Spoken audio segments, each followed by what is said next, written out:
We have an international audience here, and we are talking about a topic on Gandhi youth and sustainability perspectives from the world. The moderator for this panel is Mr. John Dickson. He's the president of the World Trade and Development Group, founder of World Trade Centers in Okinawa and Afghanistan. He's the founding chairman of the World Trade Centers Association Committee on Peace and Stability Through Trade. He's the founder and executive council member for the Native American Leadership Alliance and serves on the board of the US-India SME Council and is guiding the development of the Global Peace Business Council for the Global Peace Foundation. I request Mr. John Dickson to kindly take the stage and the audience to give him a huge round of applause.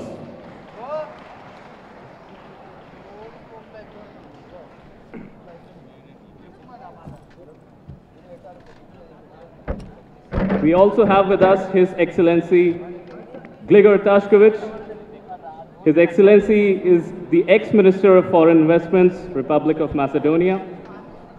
He succeeded in getting 1 billion euros in foreign direct investments for the nation of Macedonia, creating many jobs and livelihood for the people. Currently, he serves as a registered representative for Alpha Source Capital Securities LLC in New York, where he attracts qualified and accredited investors into hedge funds and other alternative investments to promote socially beneficial ventures. I would request His Excellency Gligor Tashkovich to kindly come on the stage. Let us have a huge round of applause for him.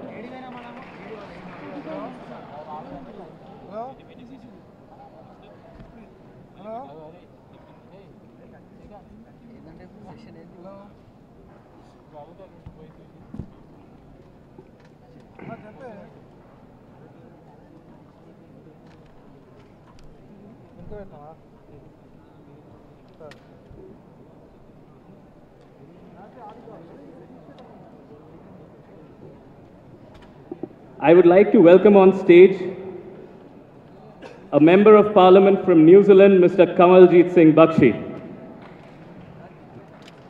Request Mr. Bakshi to kindly grace the stage and the audience to give him a huge round of applause.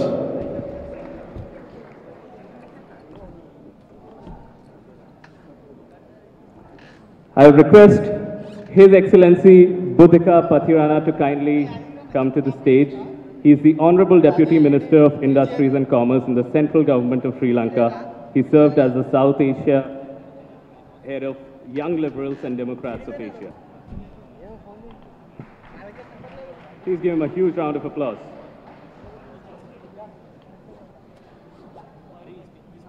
I would now like to welcome Sri Suresh Chalis, Prime Minister of GP Koirala, Prime Minister GP Koirala's External Affairs Advisor and Nepal's former Ambassador to the UN.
We'll just take a moment to start this international panel discussion on Gandhi youth and sustainability perspectives from the world.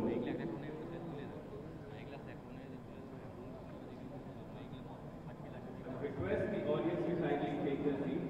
This will be a 45-minute panel, after which we shall break the lunch.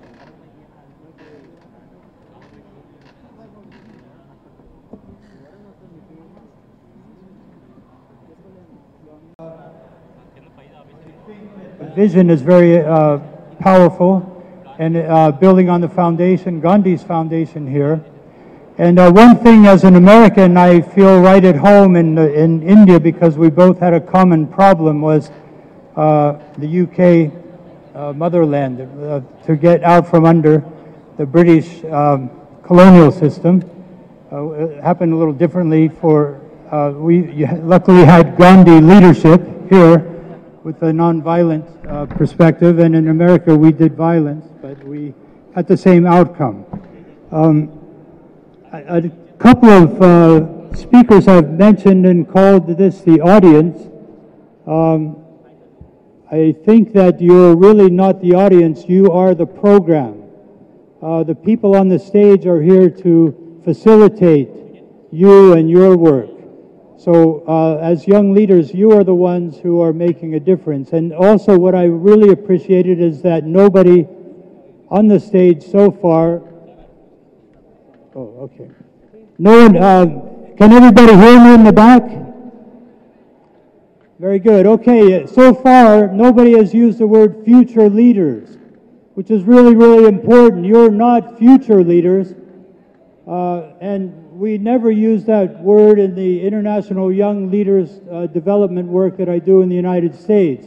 You're leaders today. My youngest son was 12 years old when I bought my last car. I won't tell you how old he is today, but I was driving him to school and he asked me why the clock was 2 hours off. And I told him, I can't figure out how to get the clock fixed. So this boy has never driven a car. He's only 13. And he said, "What's wrong with you, Dad?" He instantly programmed my whole dashboard, and he became my leader at that time in the car. You have remarkable power through the social media and media in general to make a huge difference, way beyond the seniors that were talked about a lot on the stage here today can do. Just recently, following the political conversation, a young lady, 26 years old, just defeated the fourth-ranking member of the Democrat Party in the Congress of the United States, basically by using social media. She worked in a coffee shop, was her resume before getting elected to Congress in the last election. So you are not future leaders, you are leaders today. I don't feel really qualified to speak directly about Mahatma Gandhi, although I respect him very much. I'm not a scholar, but in the United States we have a fantastic example of a devotee of Mahatma Gandhi's nonviolence, and that's Reverend Dr. Martin Luther King. You've heard of Dr. King? You know, I didn't know him personally. He was assassinated when I was still very young, but I did work with a lot of his followers. And Dr. Ralph David Abernathy was a good friend and stayed in my house, and also James Bevel was one of his closest associates. James Bevel taught me something that I'll never forget. He told me that racism, have you heard of racism, the problem of racism? You know, Dr. King is the one that successfully brought the civil rights movement to fruition in the United States, and was finally be able to bring rights for everyone. Reverend Bevel told me that racism is the mistaken idea that there's more than one race. In the Sanskrit, I think it goes Yasudev Kutumbakam. You familiar with that? Okay, how many people in the room are under 24 years old? Can you stand up? Stand up if you're under 24. Wow, great. Give them a hand. Let's everybody give a hand for these very young leaders. One of my favorite quotes from Dr. King is pretty intense, but he said that if a man hasn't found something worth dying for at the age of 24, he's just as dead at 24 as he would be at the age of 70. And every breath is a belated reminder of an earlier death of the spirit. I was really impressed by Sri Anna Hazara's talk. I thought it was a fantastic speech. And he mentioned that at that age is when he became enlightened and got his vision in life and determined his life goal and purpose. At 24, that's when I pretty much found mine. And the purpose of your life determines its value, so please think big. Everybody in this room is powerful and remarkable. everybody you meet in this room is going to be an important colleague, and you don't know why or how or when, but please make sure and connect with as many people as you can here today. If you came with a friend or a few friends, divide up and go out and meet as many people as you can. Have a competition to get as more Facebook likes than one another. We have a wonderful panel today, and I know we've been, you have all been a remarkable panel as well on the floor. But I'd like to begin with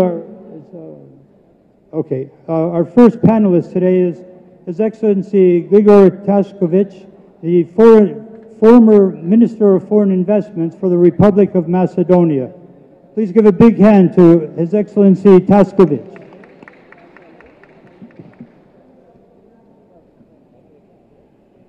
We have to put this screen up on stage.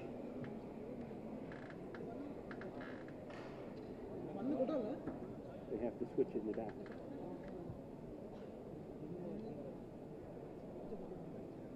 They have to switch it in the back, right?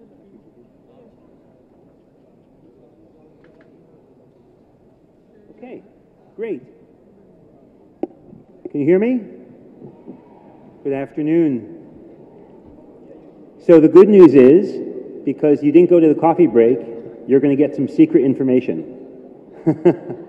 So take out your pencils, because there's a few things you might want to write down. Okay, this is a short talk, so I'm not going to go into, I'll go right to the point. I'm here to tell you about 3 programs that, at least 2 of which you'll qualify for in the next year, and the third one probably you won't, you're probably a bit too old to qualify for, but I'm going to talk about examples from the third program because it might give you ideas.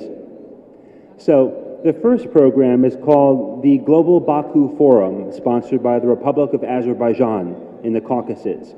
And it's held in March of every year, and the deadline, unfortunately, was just last week in early January. But what you want to do is look for the Young Leaders Program, which takes people from age 18 to 30 from around the world and brings them to Baku for 4 or 5 days to participate in the Global Baku Forum. What is a Global Baku Forum? It's a meeting of sitting and past presidents and prime ministers. And you'll have a chance as a global leader from your country to come and interact with them and learn from them and network with other amazing people. They only have about 20 to 30 slots every year for this Young Leaders Program, but you should definitely write it down in your calendar and look for it on the web in December. I would recommend setting a Google alert for this because they don't do a terrific job with social media, so you really have to look for it. So I would put under Google alert, Young Leaders Program Global Baku Forum, and then when it pops in next December, you'll get it and you can apply. It just requires a cover letter and a resume. But I think those of you who apply and make the effort will have an amazing experience. The second program is the Schwarzman Scholars Program. Steve Schwarzman is a multi-billionaire, probably $10, $13 billion he made from a Blackstone Group. And he's in his 70s. And about 6 years ago, he had a vision to create a fellowship program with Tsinghua University in Beijing. And his vision was, and he said, I'm not going to live long enough to know if this is going to work, but I want to try it. They're trying to find the people between ages 18 and 28, 29 who have leadership skills to become the next presidents and prime ministers in their 50s and 60s, or heads of corporations for that matter. And so the idea is that you'll go through this one-year master's degree program in Beijing, but then when there's a global crisis in the world and you're 50 or 60 years old, the crisis will be solved because 2 Schwarzman scholars have picked up the phone and spoken to each other. So that's the concept. But the program is amazing. I've helped people in the first 3 years apply for this program, and I really want to recommend it to you. It's an absolutely amazing opportunity. Now, The head of admissions for this program will be in Delhi on January 28th and in Mumbai on January 30th. If you're in one of those cities or can get to one of those cities, you should send an email to info@schwarzmanscholars.org with your name and a sentence or two about your professional leadership roles that you have. And then they will respond with an invitation to one of these events and give you the address of where it will be held. So please write down info@schwarzmanscholars.org if you'd like to participate in that. I highly recommend it. It'll change your life. And now the last program is 3.Dash. 3.Dash is part of one of two programs of the We Are Family Foundation. If you've ever heard the song, "We Are Family, all my brothers and sisters and me," that goes back to the 70s. But the revenues from that song and other songs by the same singer-songwriter have created the We Are Family Foundation, and they have two programs. How many people have heard of TED Talks before? TED Talks? Great. Super. So the big TED Talks are the ones held usually in London and the West Coast, Vancouver, Los Angeles, every year. And then they license out the TED name to people who want particular subsections. So TEDx Teen is licensed to the We Are Family Foundation, and they have programs in New York and London every year. And it's generally ages 13 to 19, which I gather is probably younger than most of you, but at the same time, I'm sure there are people 13 to 19 who look up to you and the work you're doing. So you should mentor that next generation and encourage them to apply to the 3.Dash program. I'm now going to take you through three examples of people who are from the 3.Dash program with Indian heritage or nationality and tell you what they've done. Anjali Gupta, now let's see how this works. Is that going to work? Anjali Gupta is from America. She's 18 years old, and her project is a school for a village. So let's see how this works now. Here we go. Hold on a second. Anjali grew up watching her family build schools and work to improve education in their home country of India. She frequently visits these schools and witnessed the power of education to lift communities out of poverty. Inspired to carry on her grandfather's mission, Anjali founded School for a Village. School for a Village provides technology and educational resources to underprivileged areas and develops targeted programs to help students succeed in today's world. They have equipped 1,000 village students with skills to apply for high-paying jobs and engage thousands of young people in the United States through their volunteer opportunities, events, online platforms, and media outlets. Anjali plans to establish an additional 20 chapters in the U.S. this year and partner with at least 5 more schools in India. Again, he's just 17. And then the last person is Aryaman Khandelwal. He's also 17. He has a project called Get to Greater, which addresses a basic human need of health. Aryaman and his family visited Chikaldara, India in 2014, where he witnessed people living in destitute conditions and children working to support their families. His perspective on the world was profoundly changed. Upon returning to the United States, Aryaman created Get to Greater, a system that addresses the lack of health care and access to professional medical assistance in developing countries. Get to Greater provides electronic tablets and a user-friendly app to volunteers on the ground so that they can provide efficient treatment of health conditions where it's needed most. Aryaman's solution provides medical assistance to more than 200,000 people in 30 different villages throughout India. Get to Greater makes it easy to record, store, analyze, and distribute medical information in areas where malnutrition and illness are prevalent. So the message here is, you don't need to be the next Anjali, Ridol, or Aryaman tomorrow, although we all want to encourage you to be, all of us on stage and throughout the entire conference. But as an interim step, you can reach out to one of them and see how to support and expand their projects until you come up with one of your own. These 3 teenagers are regular people just like you. Your attendance here today shows that you care about humanity and the world we live in, and that you are committed to following the Gandhian path. Please continue to care for the rest of your lives. Thank you.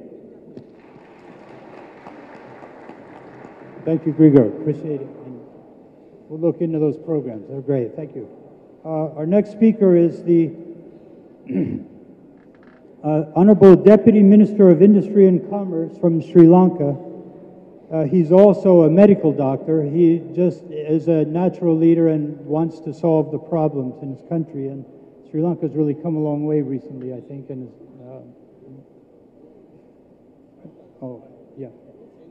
yeah. Oh, okay. And please give a warm welcome round of applause to His Excellency Budhika Pathirana.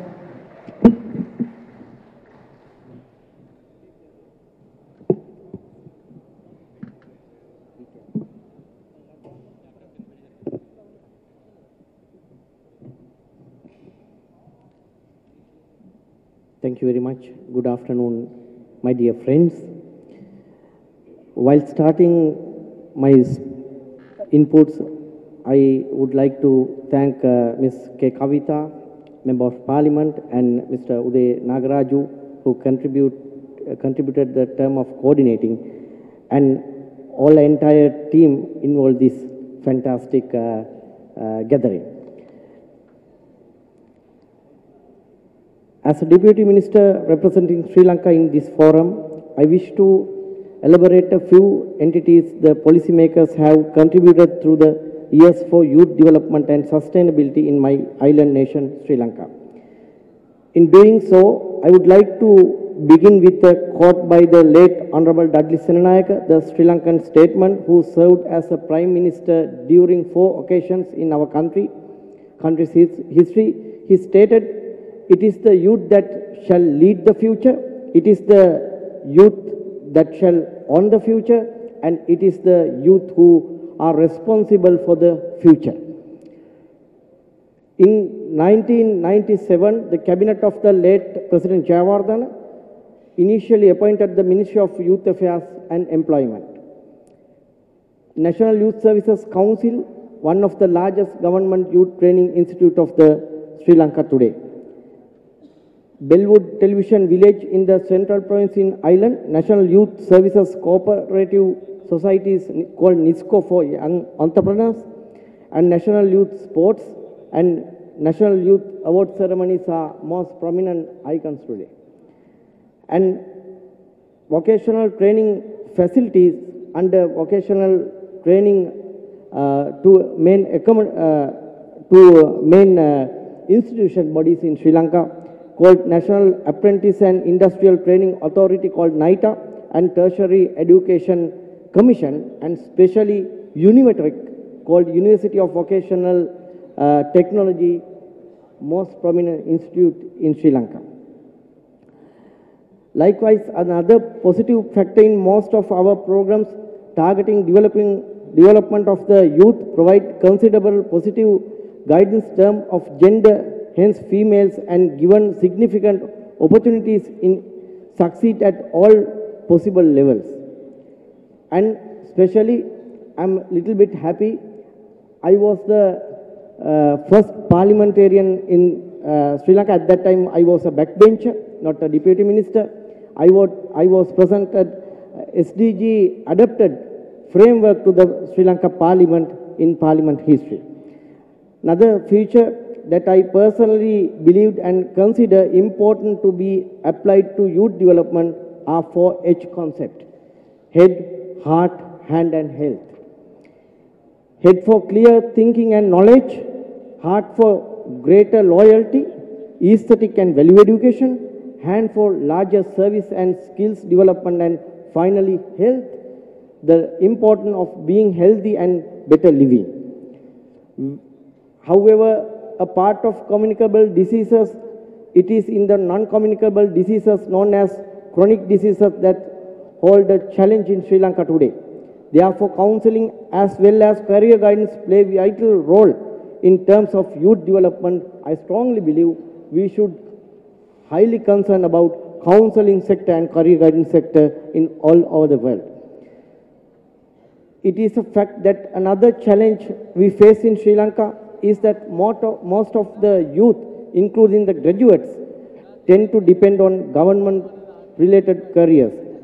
To overcome this challenge in terms of youth development, we must act upon targeting the private sector in terms of career opportunities for the youth.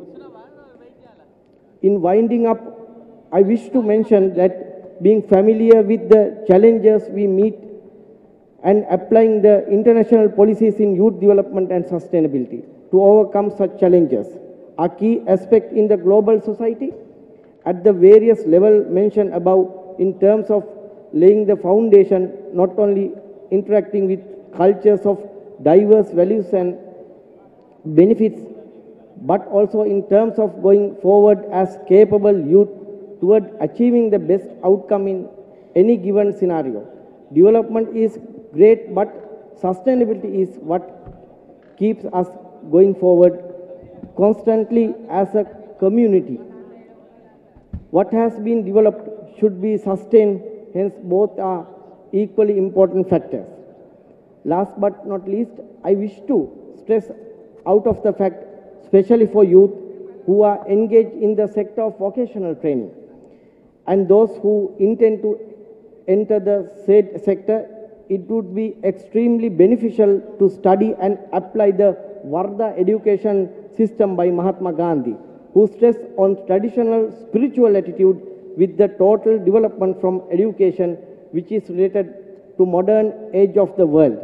Along with that sentiment, I shall wind up. May the blessing of the most noble triple gem shower upon you, and may God bless you all in the abundance. Thank you very much.